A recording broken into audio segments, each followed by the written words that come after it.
Ground Bunker. There's your proprietor. Lovely Monday morning outside of the Scientology Center. Now, if you look up this place, it says Center of Scientology. They don't use the word church here. That's not cool in this country I happen to be in. I've been writing about this place for, 12 years ago, I think, was the first time at The Voice about what a troubled history this ideal org had just getting built. Scientology had hired this local attorney who at one time was facing a long time in prison because he had supposedly done all these things to sabotage this place, including arson with gangs dressed up to throw off people who they were, a car bombing. Ultimately, that attorney was acquitted, or his sentence was overturned, which seemed kind of amazing, but good for him. I'm not going to mention his name. But this place got born, and David Miscavige claimed that it was going to bring peace to the whole region. But, it's a typical ideal org. It kind of went moribund after that. In fact, this whole street, really beautiful boulevard here, was shut down for a couple of years as they really redesigned it. And I can tell you it's very nice now. Very, very lovely, leafy boulevard. And I just thought I'd come by and see how it looked now that it's been fixed up. And, of course, it's an ideal org, so it looks great.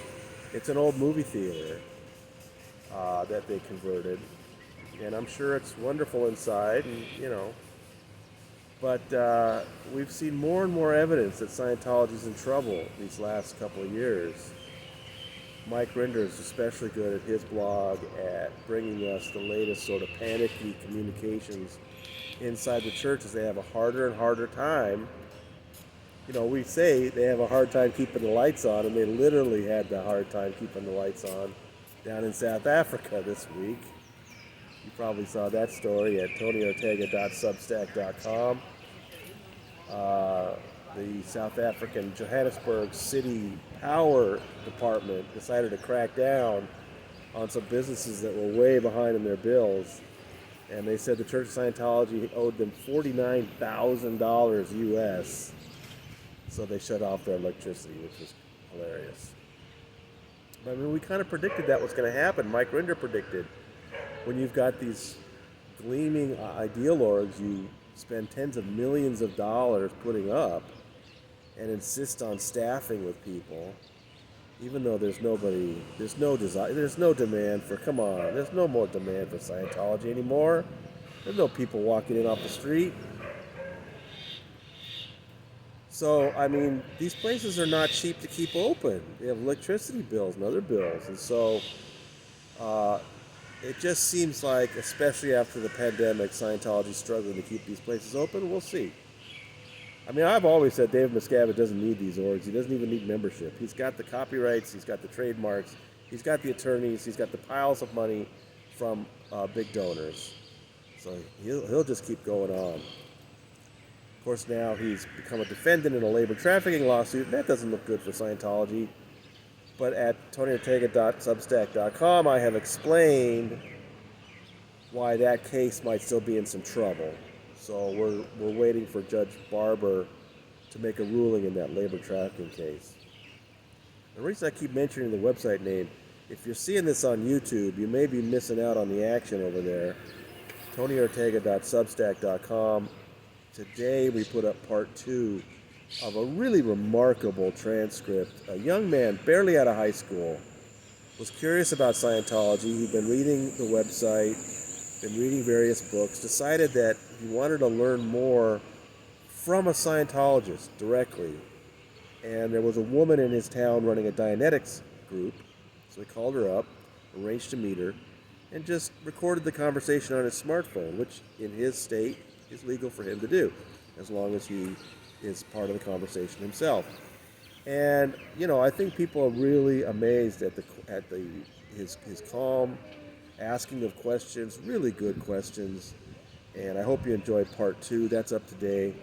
And I'm going to follow up with him. I think there's a little fallout he's experienced from that, and not what you expect. I know you're thinking, oh, Scientology's messing with him. No, he's having some other fallout. I'm going to check in with him, and maybe we can do a follow-up on that. So I hope you've enjoyed that. It's really been a great two-parter. And, otherwise, we're waiting for this retrial to start in the Danny Masterson case. I know you might have seen a note in Deadline. I said something about it on myself online, that we're hearing Danny's side is actually open this time to cameras being in the courtroom, which to me suggests he's feeling kind of cocky after the mistrial that happened in the first trial. But my sources are indicating that the DA side has no interest in cameras in the courtroom. There are witnesses that are probably not going to want to be on camera. So, as far as I know, the DA will object to cameras, and Judge Olmedo, I just don't see Judge Olmedo overruling the DA on that. So I'm pretty sure there will still not be cameras in the retrial, which has now been moved back to April 11th.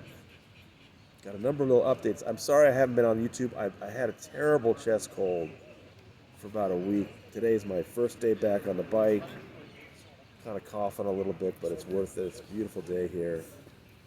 So, yes, I am in Jaffa, Israel, at the Jaffa Ideal Org, and your proprietor is signing out.